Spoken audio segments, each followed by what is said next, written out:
Welcome to episode 3 about the 20 biggest mistakes that most teachers, presenters, trainers make that blow up their programs, screw up their sales, and how to prevent them and be a rock star, okay?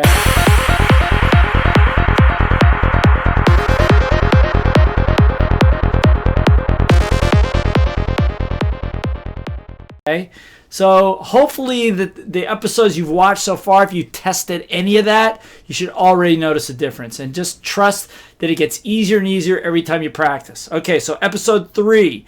One of the biggest mistakes that most presenters make is they spend their time telling people what to do, telling people what they know. Telling rather than selling, engagement rather than getting people to engage. Remember that if you're in front of a group of people for any reason, online, offline, in your company, whatever, they're there to learn something. They're not there to listen to you pontificate or talk about how great you are.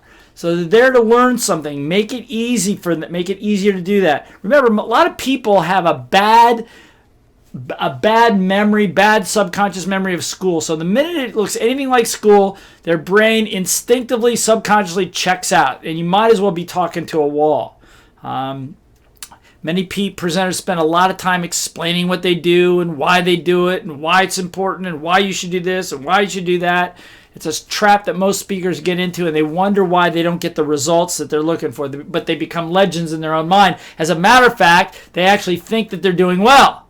I was working with a group of investment bankers from a large investment bank in New York. And we were doing something really exciting, like doing Harvard case studies, and they had to make presentations to executive directors and stuff like that. And so one group came back after making their presentation. I said, well, how did it go? They go, wow, we thought it went great. I go, why? That's great. Why did you think your presentation was great? And they said, well, nobody asked any questions, so that's great. That's not great. If people are not asking questions, it means they're not engaged. If people are not asking questions because they just want to be done with it and get out of there. If you've got people asking you a lot of questions, that means they're engaged, or at least you've riled something up inside of them, and they're hooked into the material and they're very present. So don't become a legend in your own mind. Most people dislike being told what to do. So don't preach to them. So engage them in dialogue through questions, through activities, through discussions. Most people are inspired by two things. One thing is by actually doing something. So anytime you're teaching something, you can give them something to do, an exercise to do. That's awesome. Or even if you can't do that, if you can just at the minimum tell a story, a metaphor, a story about an example of what you're talking about, like I just did, or a story about somebody in the company who did something, not to glorify them, but just to dramatize what you're talking about. Why? Because people hook into stories. People loved the little bit of drama in stories, and some cases that you see out in the real world that apply to what you're talking about. That's better than just sitting there droning on and on and on about the material. Okay? So here's a little hint. Before you make your next presentation, pick 2 or 3 key points that you're trying to make. Not the only 2 or 3, but 2 or 3 key points out of the presentation. And either create an activity for them to work on, or just get them to discuss. Put them into breakout rooms, if you're on Zoom. Put them into breakout rooms for a couple of minutes. Have them discuss a scenario. Come back and give you feedback. How about that? Because at the minimum level, the energy is going to rise up. Okay, so no telling. So the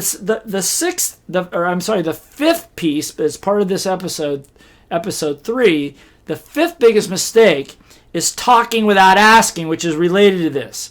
Similar to preaching, what happens is, like I said, people drone on and on and on. A lot of times that comes because speakers are intimidated by the audience. They don't want feedback. They don't want people to ask them things that they may not be able to answer. And so they never ask questions, and they just keep going. And sometimes to gain a little more energy, they get louder because they think that's going to work a lot better. All it's going to do is annoy people. You should be asking questions in any presentation throughout. I tell people that if you're in a teaching scenario, you should be asking a question at least a couple every minute. Okay, we'll talk about that at a later time. But in a normal presentation, you should be asking a couple of questions every minute or two of the group to just calibrate where they're at. Are they tracking with you? Does this make sense to you? Do anybody have a thought about that? Who can give me an example of that? These kinds of things, okay? And by the way, if people don't want to respond to your questions, a really easy thing to do, and this happens culturally in some companies and some countries, people don't like to raise their hand and volunteer information. So here's what you can do. Put them into breakout rooms again. But before you put them in breakout rooms or wherever, or little pods, whatever, say, look, based on what I'm talking about right now, I'm talking about talking without asking questions. So I want you to get in your groups and give come up with 2 or 3 examples of how questions would help improve a presentation that you sat through before. And then I'm going to call on one of you to give that scenario to the group. Send them into breakout rooms. Now, what are they going to do? They're going to talk about it. They're going to engage in that. Why? Because you gave them an assignment. They come back, and then you don't even have to call on somebody. You just say, so who would care to share a couple of examples? And people would be raising their hands and putting it in the chat box. All those kinds of things. It's very easy to do. Don't be afraid of it. Don't be afraid. I'm going to tell you how to handle pushback in the next episode. But right now, you want to get people engaged, okay? You ask questions like, does everyone understand what I'm talking about? How many of you can see an immediate application in your own environment? Okay? So it's also a good idea to periodically ask certain open-ended questions like, who can give me an example of where they've seen this procedure succeed or fail in our organization? Okay? Make sense? So again, lots and lots of questions. In the beginning, write them down. To remind yourself, this part I'm going to ask a couple of questions.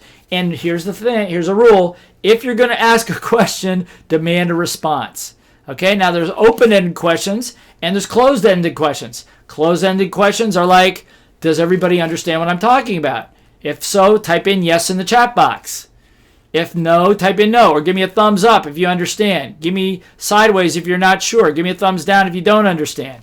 And if there's a not understand, ask them, what would you like me to clarify? Now you're in engagement. All good.